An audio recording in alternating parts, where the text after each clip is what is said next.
to start. So I'll just ask for a show of hands. What is the Radaellian system best known for? Sideways. Elbow. Yeah. So we use the elbow as the axis for rotation of our cuts. That is a way to do it.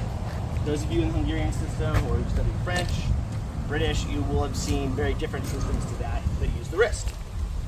Again, last night we kind of explored everything from shoulder to elbow to wrist. And we're going to do a little bit of that today, but we're going to focus mostly on the elbow. One of the criticisms of that school is that because these cuts are big, we are kind of moving targets. That's fair.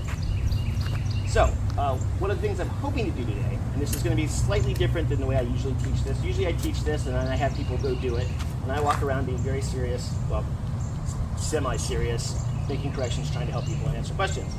So today what we're going to do is I'm going to show you some of the stuff that we do, and then we're going to sort of make this a discussion group and talk about how we adapt that particular principle or tactic to your system.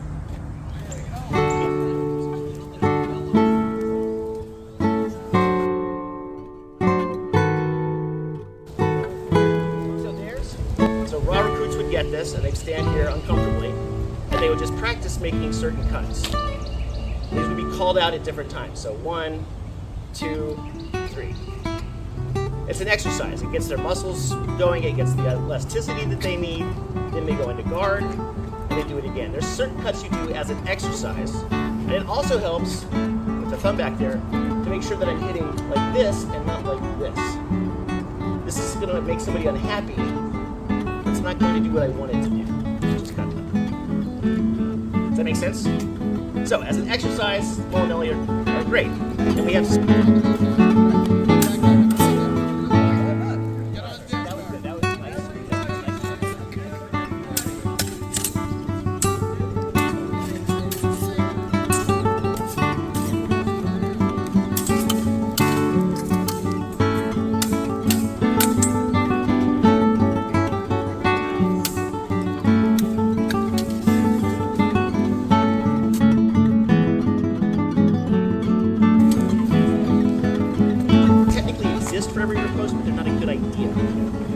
So for example, if I'm in third and I parry here and then I chamber the cut, I better have really good distance and timing, because by the time I've done that, certain Hungarian fencers are going to have carved me up already, right?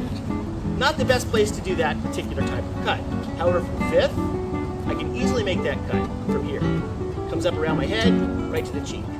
That's easy to do, a full moulinette. The other way to use them, again, per your drill last night, Russ, is as an intercepting parry. So remember last night when we were cutting 2 and we were doing this in 4? We were striking that metal out of the way. That is the other way to use these. I think it's harder to do. The timing has to be right. So let's say if Mike, if you'll come out real quick. So if Mike throws one of these at my head very slowly, and I know he's going to do this, right? Because he's come up there. I can roll through that as I'm moving into him, right? I can come around that way. So I'm blocking and striking, and I'm back on doing this. But the idea is that you're walking into it rather than retreating from it, which is what you should do. You don't do that a lot. There are times to do it, but the typical way is if Mike cuts to my head, right? I'm going to go back, and I'm going to throw the cut that way.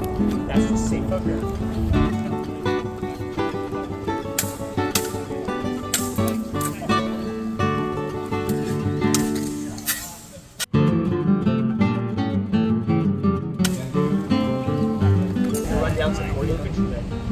I'm not going to just do this. I'm going to lean, and I'm coming down like this. So there's a lot more torsion going into it. Against bayonet, this is one of the bigger concerns. My moulinette has parries. This is second, and this is first. It's just a giant sweeping motion that allows me then to come down on their head. Hopefully, cracking through that leather shaker. It's very simple, and I can do the same thing on this side, right? Same kind of things. I have to miss the horse's head, and I kicked up my reins. That's bad.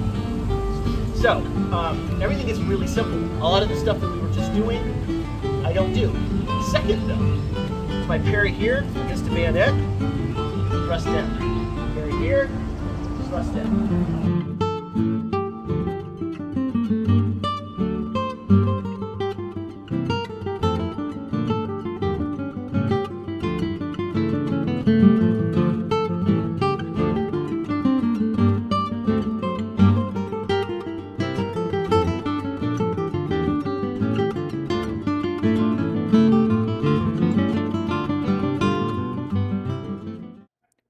Thank you for watching Sword Fam. If you liked the video, be sure to leave a thumbs up. We will be back with more sword fun. See you then.